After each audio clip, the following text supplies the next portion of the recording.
Is NATO the guardian of global peace or a provocateur on the brink of igniting a global conflict? 24 will be the largest NATO exercise in decades, with participation from approximately 90,000 forces. This question might sound controversial, but it's crucial we delve beyond surface-level perceptions to uncover the intricate dynamics at play. Hi, I'm your weekly crew. I create weekly documentaries, and today we're peeling back the hidden agenda with NATO's strategic maneuvers and their long-term implications on global governance. NATO, the North Atlantic Treaty Organization, has been a cornerstone of Western military alliances since 1949. It's often seen as a collective defense mechanism, but its expansion and actions, especially near Russian borders, paint a more complex picture.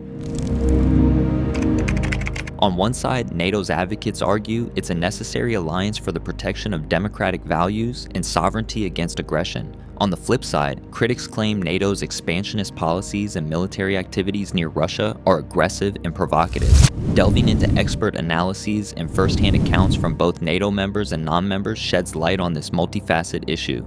The strategic maneuvers of NATO, particularly in Eastern Europe, offer a window into the intricate ballet of international diplomacy, defense posturing, and geopolitical strategy. At the heart of this is Ukraine's expressed desire to join NATO, a development that has significant implications for the regional balance of power and global peace. Eastern Europe has been a focal point for NATO expansion since the end of the Cold War. This region, with its historical ties and geographical proximity to Russia, occupies a strategic position in the security architecture of Europe. Ukraine, with its vast border with Russia and critical geopolitical position as a bridge between Europe and Asia, has been at the center of NATO's interest. The possibility of Ukraine joining NATO is viewed by the alliance as a strategic bolstering of its eastern flank, aimed at deterring potential aggression and enhancing collective security. However, this move is not without its complexities. It involves not just military alliances, but also political, cultural, and historical dimensions. The push for closer ties with Ukraine and other Eastern European countries must navigate historical grievances, political ambitions, and the delicate balance of international relations. From Russia's perspective, NATO's expansion towards its borders represents a direct challenge to its security and sphere of influence. Ukraine's potential membership in NATO is particularly contentious, given the historical, cultural, and political ties between the two nations. The annexation of Crimea by Russia in 2014 and the ongoing conflict in eastern Ukraine can be seen in part as a response to the perceived encroachment by NATO. These actions have led to heightened tensions, not just between Russia and Ukraine, but also between Russia and NATO, escalating the risk of a broader conflict and potentially spiraling into World War III.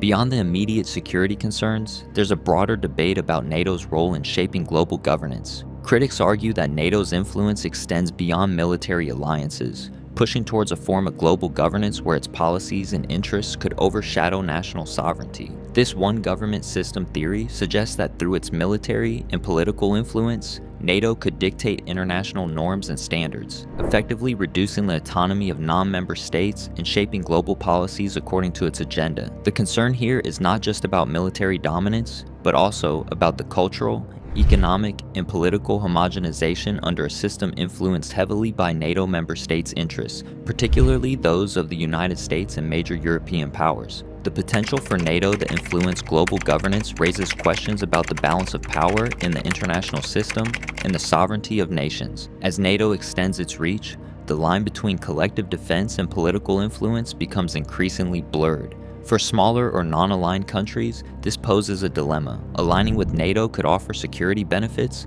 but at the cost of certain degrees of sovereignty and the risk of becoming entangled in the geopolitical tensions between larger powers. Furthermore, the expansion of NATO's influence into non-military domains such as cybersecurity, counterterrorism, and humanitarian interventions adds layers to the debate, complicating the traditional notions of national sovereignty and the role of international alliances. The situation in Ukraine serves as a poignant example. The desire to join NATO and the subsequent Russian response highlight the real-world consequences of geopolitical strategies, affecting millions of lives and the stability of the region. Critics of NATO's strategic posture often highlight the alliance's assertive actions near the Russian border, including military exercises and the ongoing eastward expansion. Such measures are not merely seen as protective, but are perceived by some as provocations that escalate tensions to a dangerous level. This aggressive positioning is identified by many as a contributing factor to the deteriorating relations between NATO and Russia, bringing with it the heightened risk of direct confrontations that could inadvertently lead to a broader conflict engulfing multiple global powers. The situation in Eastern Europe and Ukraine in particular embodies this risk of escalation. The debate surrounding Ukraine's potential integration into NATO is fraught with complexities. Critics argue that this move could serve as a catalyst, transforming what has been a regional conflict into a full-scale war, the consequences of which could be catastrophic on a global scale. A notable instance that brings this debate to the forefront is when Tucker Carlson, America's most popular journalist, traveled overseas to interview Russian President Vladimir Putin. This interview aimed to shed light on Russia's perspective, especially concerning the conflict with Ukraine. With the United States being the wizards of propaganda, an unbiased interview with President Putin was the most ideal and effective way to listen to both sides of this story. However, the reaction from some NATO allies, notably the United Kingdom, was swift and severely critical of Tucker Carlson's actions. This response underscores the prevailing tensions and the delicate nature of diplomatic relations in the context of the conflict, highlighting the challenges faced by journalists and the broader media in navigating these geopolitical intricacies. But why? Why don't these people in power want the public waking up to the never-ending wars and corruption being displayed? Makes you wonder. In the realm of global politics, the growth of NATO's military capabilities and infrastructure during peacetime has sparked significant ethical debates. Critics argue that this expansion is not only morally questionable, but also has the potential to provoke unnecessary conflicts. A glaring example is the United States' apparent prioritization of Ukraine's border security over its own, suggesting that the alliance prioritizes global alliances and domination above all else. This raises concerns about the true motives behind such expansion, as it seems to be a calculated move towards a borderless world, a key component of the New World Order agenda. Countries like China and Russia, with their strong border policies, are consequently viewed as prime targets, as they stand in the way of this vision. The increased military presence and infrastructure within NATO member states and partner countries also raises questions about the preference for military solutions over diplomatic ones. This militarization of international relations could overshadow diplomatic channels, leading to an unhealthy reliance on the threat of military action. Ethically, this approach challenges the principles of sovereignty and the long-term health of diplomatic relations among nations. The delicate balance between ensuring security and maintaining peace becomes increasingly precarious as the emphasis on military readiness and expansion risks escalating tensions and undermining international efforts to foster stability and peace through diplomacy.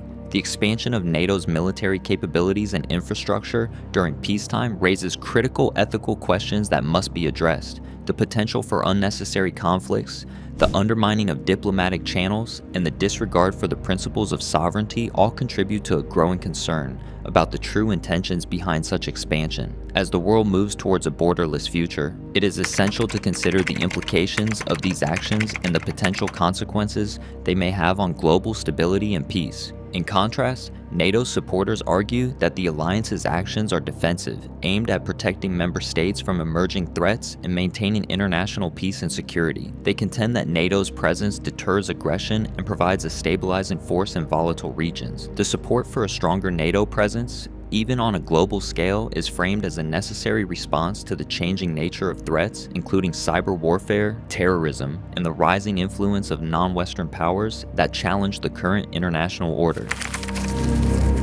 The discourse around NATO's role in the world is marked by deep divisions and profound concerns. On one hand, it's seen as a bulwark of defense and a necessary alliance in an increasingly complex global landscape. On the other, there's apprehension that its actions could lead to greater conflict in a world governed by a singular perspective, diminishing diversity in how global affairs are managed. The trajectory towards a potential global governance under NATO's aegis, with the alliance positioning itself against major powers like China and Russia, adds another layer of complexity to international relations. The future, therefore, demands a careful reassessment of NATO's strategies and objectives. It calls for a dialogue that transcends military considerations and encompasses the broader implications for global governance, peace, in the diverse tapestry of international relations. In this dialogue, every voice must be heard and every consequence considered as the world moves towards a future that remains uncertain yet profoundly interconnected. What are your thoughts on NATO's role in global politics? Is it a necessary force for stability or a provocateur risking global peace? Could someday NATO see eye to eye with Russia and China, or is that option not on the table? Actions speak louder than words, and the actions of NATO currently show no sign of slowing down to their end goal, which is global domination.